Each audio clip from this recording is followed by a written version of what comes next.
Hey, what is up everyone? Welcome back to another Gunpla review, and today I'm taking a look at this right here, and of course, it's the Premium Bandai Master Grade Hyaku Shiki Crash. This video would not be possible without those awesome people over at Buyee. So if you do want a kit like this of your own, are you looking for some premium Bandai, then that is exactly where you can get it. Honestly, I got this the Wednesday after this was released. So it's incredibly fast. I mean, they bought it for me off Amazon, got it shipped to them, repackaged it, and sent it to me. All in a matter of a few days, and they do ship on weekends, which is awesome. On top of that, if you do consolidate a few packages together, before they actually ship it out, you can edit the cost of what's in the box, all of that stuff. Of course, you're going to be completely honest about all that, but that is an absolutely awesome feature. But anyway, on to the review. So I'm considering shuffling the reviews around a little bit. Let me know what you guys think. I'm considering from now on starting off with absolutely everything that comes in the box. So this time around, as well as the Master Grade Hyaku Shiki Crash itself, we get that awesome new beam rifle, 2 beam sabers, as well as that sheet of water slide decals. On top of that, we do get a huge amount of leftover parts from the kits that this is based on. This right here is mainly based on the Hyaku Shiki Kai, so that means we get a whole bunch of parts from the Hyaku Shiki Kai, which is also based on the Hyaku Shiki 2.0, so we get some parts from that. And as for the kind of interesting extras, which I will talk about a little more later, we do get the bazooka and the full Hyaku Shiki Kai head, just this time around in the Crash color scheme. Pretty cool. But anyway, let's take a look around the Hyaku Shiki Crash itself. So there is what the Hyaku Shiki Kai looks like out of the box and snapped together. And yes, I did say Hyaku Shiki Kai. Interestingly enough, the kanji that is used here after Hyaku Shiki is actually Kai as well. So not like the Kai that means new, which was what the other Hyaku Shiki Kai was. It's Hyaku Shiki Kai, which means broken. So technically this is Hyaku Shiki Broken. But of course the actual proper name, like it says on the box, is the Hyaku Shiki Crash.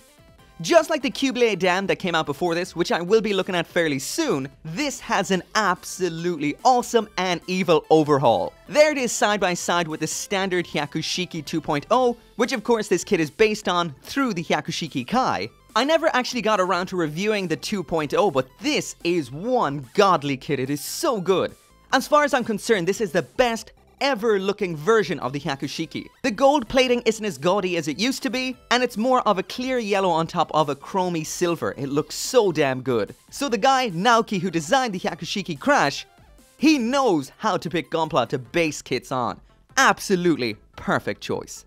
Of course, mostly this is based on the Hyaku Shiki Kai. Where you can mainly see that is the feet as well as around here on the backpack, all of which looking damn cool. Of course, this time around we've got an awesome dark color scheme, this awesomely cool new torso, and while I'm talking about the torso, I will mention it may matter to some people, not so much to me, but this is a kit that does not have a pilot figure in it, just like we would have seen with the Stormbringer. Of course, this isn't actually meant to be a model of a 20-meter tall actual mobile suit. This is meant to be a master grade because the story is based in Gundam Build Divers. I will mention in here, and interestingly enough, the eyes on this kit is water slides, not your standard foil sticker. Maybe you'll like this, maybe you don't, but they do not catch the light in the same sort of way the foils do. On top of that, we do have a really nice set of water slide transfers in here. I've used 2 on the shoulders, the big kanji for Hyaku and Kai, and honestly, that white against that really dark color looks absolutely and utterly awesome. So moving on to some comparisons, and there it is side by side with the standard Hyaku Shiki 2.0. And what you'll notice straight away is, it is a whole lot taller. The reason for this is because the upper sections of the legs up here, these have been slightly extended. So that adds a lot of length to the legs, and that's why it is taller than the standard Hyaku Shiki. Next up there, it is side by side with the standard RX-78-2, your standard size Gundam. So you can see this is quite the sizable kit, pretty damn big. Next up there it is side by side with some more Gimm and Balls World Challenge kits. That is the Master Grade Gimm Dominance as well as the Master Grade Stormbringer.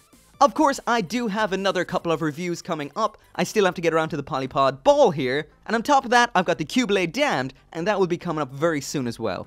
So now moving on to the accessories, and here's the Hyaku Shiki Crash with everything that it comes with. As for the manipulators in this kit, these are the exact same sort of hands we saw with the Hyaku Shiki 2.0. 1 point of articulation at the thumb, an index finger with 2 points of articulation, and the final 3 fingers on the hands, those are all stuck together, each with 1 point of articulation. Next up in here we've got a pair of beam sabers in yellow. This is your standard basic yellow beam. As for the handles, they're in the exact same color as the kit themselves. The fold out little tabs for connecting them to the hands, those are in silver. There is what they will look like once they're attached into the hands, pretty basic, and when they're not in use, you can store them back around here on the butt flap. Next up then is the beam rifle. This is in matching colors once again to the kit, that is that metallic gunmetal, black and white. This is a beam rifle we've seen before, but it has been slightly updated for this kit with this brand new barrel and these shield segments. These do feature some articulation. They can flip up like this, flip up to the front, and also they can detach and become a shield. And in order to do that, you just pop these 3 parts off, connect them together like so, and then they can attach into the back of the forearm, just like this. However, I do find that the beam rifle is a little bit on the heavy side for the wrists. Even though the wrists don't have that much articulation, they do have trouble holding up the beam rifle, and most of the time it's going to look a little bit limp and not really all that cool and dynamic. These are a set of wrists you're going to have to tighten up before this looks perfect. Next up, we've got that standard base adapter, and as for the things that aren't mentioned in the instructions or the manual for this kit, we get a whole bunch of leftover parts, and I mean a whole lot of leftover parts. As for the most interesting thing in here, we've got the entire full head of the Hyaku Shiki Kai, just in the colors of the Hyaku Shiki Crash. This right here is one unique mobile suit head, so there is what it will look like attached, and this is a really cool optional extra. Besides that, we get not 1, but 2 Capture Benijas, and on top of that, also on the runners, we've got the entire full clay bazooka. That is pretty cool. So now moving on to the articulation, and as usual, from the head down. So at the head here, we've got your standard double jointed neck. That's 1 ball joint in the torso and 1 ball joint in the bottom of the head. So that does mean we do get that giggity giggity. There it is, looking all the way up, looking all the way down, side to side tilt, not a whole lot there, and of course, full rotation.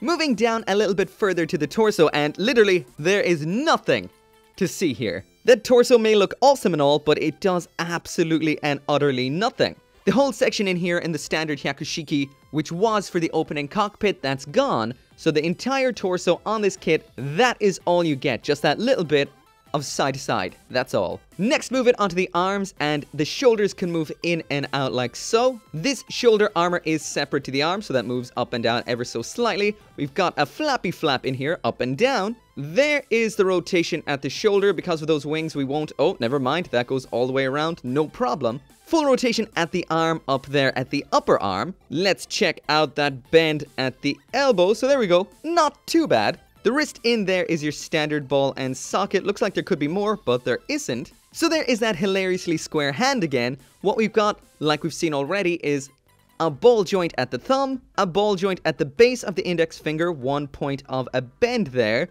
These are all attached together. Those are on ball joints. Of course, you can separate those out just by chopping these 2 sections right here out. And we do have 1 point of articulation at each of those fingers. Front skirting moves up like so. The side skirting in there, that's on a ball joint. So that means we get up, down, a little bit of back and forward, but not much or it'll pop off. We have somewhat of a premium butt flap. Inside the waist, the legs can pivot in there independently. So that means they can move in and out like so. There is the kick all the way up to the front. The knee kind of bends a bit in the reverse direction. There is the kick all the way out to the back, a little bit blocked by the butt flap. The crash has absolutely no problem whatsoever pulling off the splits. Full rotation at the upper leg. There is the bend at the knee. Pretty damn good. This little white wire section at the back that tucks in very nicely when that bends. Pretty cool. These little segments here which attach to the sides of the legs, these little thrusters, these are quite prone to falling off. They don't hold on too well. Might be worth considering gluing those guys on. And next, moving down to the feet, we've got this cool little gimmick here, this moving in and out piston when you move this joint here. So this is double jointed. We've got that joint there, as well as the one down here in the foot, which allows it to move up and down like so. Another one in here that means that can fully rotate. There is that side to side pivot. And as for the foot, the toes can't bend up, but they can bend down. So finally now moving around to the backpack, and these wings are absolutely and utterly awesome. We've got multiple points of articulation in here.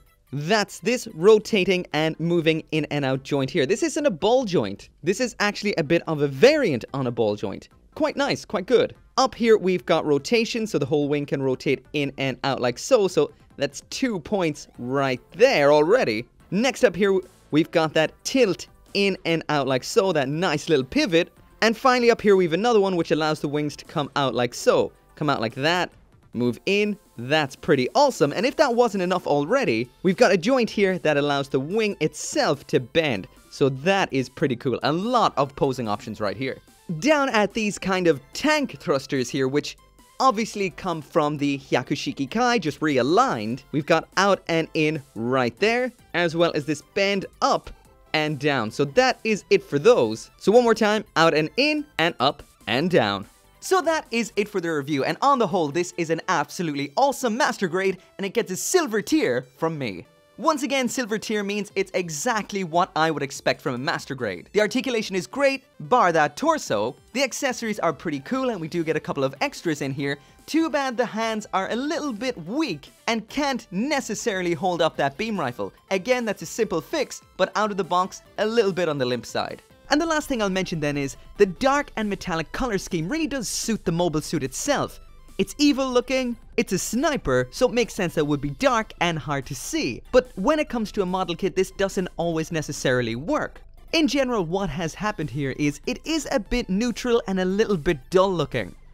So when put in a display with a bunch of other Gunpla, it doesn't stand out all that much. If you are considering getting this right here or the standard Hyaku Shiki 2.0, I would definitely opt towards the 2.0. It's an absolutely and utterly fantastic gold tier kit. This right here just isn't quite as good. But if you do want one of your own, of course you can get one over at Buyee. I'll put a link down there in the description. And as always, thank you very much for watching. Make sure to come back for more Gunpla reviews, and I'll see you next time.